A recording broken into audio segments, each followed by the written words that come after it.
Hey Dinis, we're so happy to welcome you here to Sage Gateshead and Royal Northern Sinfonia as our Principal Conductor.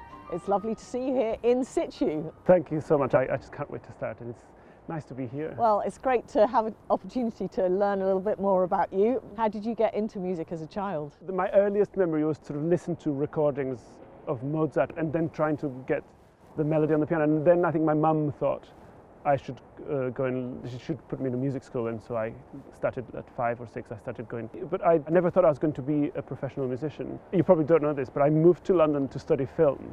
I thought I was going to be a filmmaker, but something wasn't right, and somebody said to me, "Oh, you should try this conducting course back in Portugal," and I just did it for a summer, and it was a big wake-up call.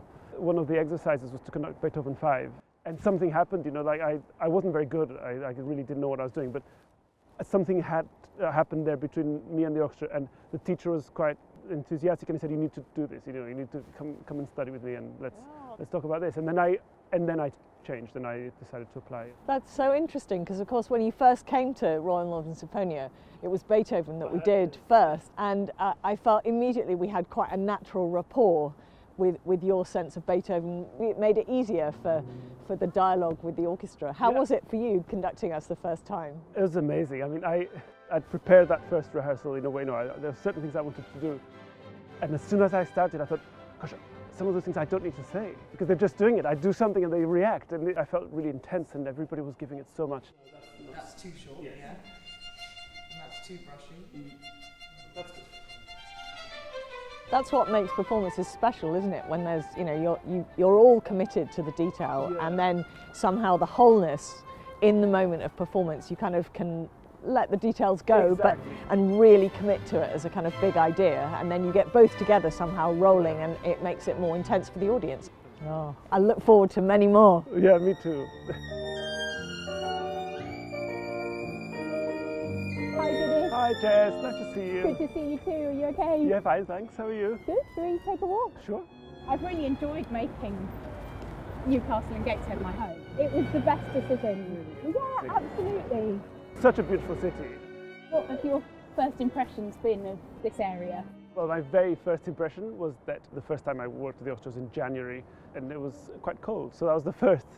And I just got this sense of a very, very lively place, which seemed really fun, actually. It's a really fun place to be. It feels like you're somewhere where things are continually happening and changing, and I really like that about that here. None of us can wait to get back into the stage and get back into the building, rehearse together, perform together. But other things we've been missing, of course, is the work that we already do, you know, in our region, travelling to different towns and parts of the northeast.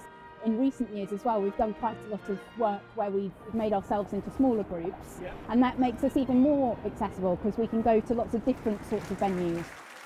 That kind of experience of taking what we do to a broader audience, I think it's so important, and I think we'll find that actually as we come out of this very difficult period, people need to come together, and I think we as musicians have a role to play in being there for people to experience music, great music together, which I think is really what music is about. Yeah, and what we're there for, isn't it? Nice to see you. See you soon. Bye-bye.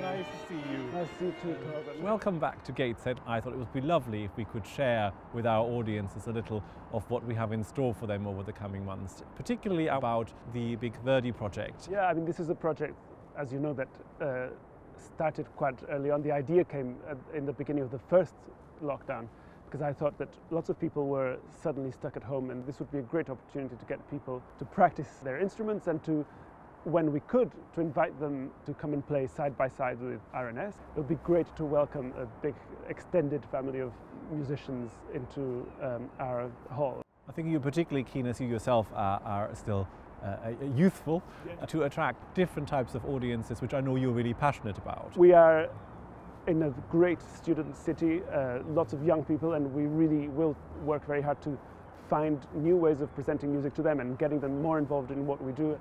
We're also very, very keen to explore the ways that music sometimes ties in with theatre, with film, with dance, and so we're looking ahead into the future and thinking, how can we partner with other artists and create those connections that can sometimes be explosive, and actually music gains more meaning by being placed next to other arts, and sometimes the other arts also gain from it, and it will be a journey of discovery, and we'll try different things, and I think it's exciting to have that ahead of us.